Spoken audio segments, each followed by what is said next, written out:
wish I had resigned.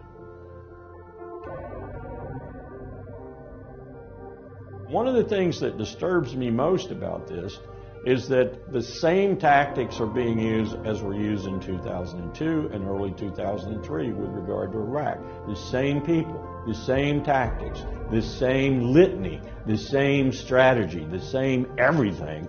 And yet there seems to be, as Gore Vidal called the American people, we are the United States of amnesia. There seems to be no reasonable attitude out there about this, that, hey, we've seen this before. We do not need to do this again. We've been at war for 17 years now, but that's the problem we have in this country. No one remembers these things. No one associates them with the present or the future, and we keep repeating the same mistakes over and over again.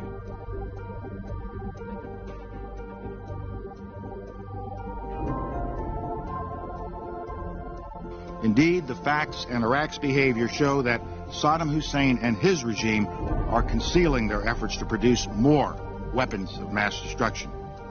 When I listened to him present, I realized that the 6 days and 7 nights that we'd spent preparing his presentation had not allowed me to look at the whole thing, to understand exactly what he was saying, particularly the part where he connected the 9/11 attacks, Al-Qaeda, the terrorist organization, with Saddam Hussein, which I and others in the intelligence community knew was a real stretch. So this was bogus information we were putting out at the United Nations, and Richard Cheney, the Vice President, and George Tenet, the DCI, knew that it was bogus information and never told the Secretary of State. It was one of the lowest points, if not the lowest points, in my professional life. And Powell has said I shall ever be remembered for that moment at the United Nations talking about Iraq's WMD. I suspect he's right.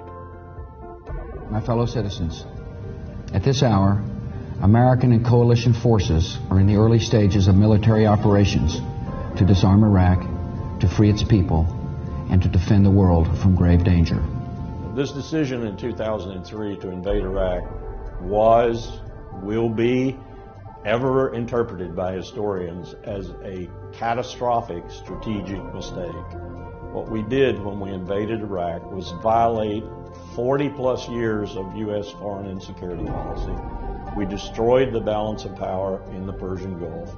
And we started what is going on now and probably will be going on for years to come, this massive chaos, killing, death, starvation, states failing and so forth, Syria, Libya, Iraq, and possibly Lebanon, maybe Jordan. What we have is chaos, and we produced that chaos. Just as sure as we produced the chaos, we produced ISIS. We produced all of this by that really unwise decision in 2003 to invade Iraq.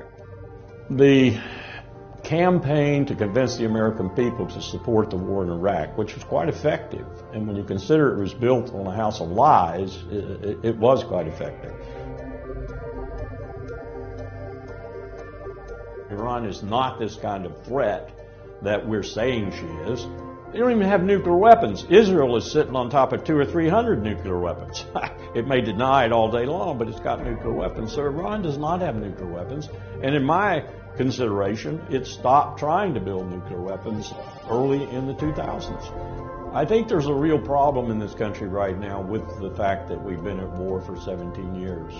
Less than 1% of the country is bleeding and dying for the other 99%. Those young men and women come from the less affluent and the less educated. They come from the poor. That's who's fighting your wars for you right now. And maybe many people out there who will say, thank you for your service, but what you're really doing is assuaging your own guilt, because that's what we've been doing for 17 years. We need to stop doing this. As a young man, 21 years old, I went to war in Vietnam. I went to a war that was built on lies. As an older man, I was chief of staff at the State Department and watched another war unfold, built on lies, the war with Iraq. Now we are getting ready to go to war with another country, Iran, on another house of lies. We need to prevent that.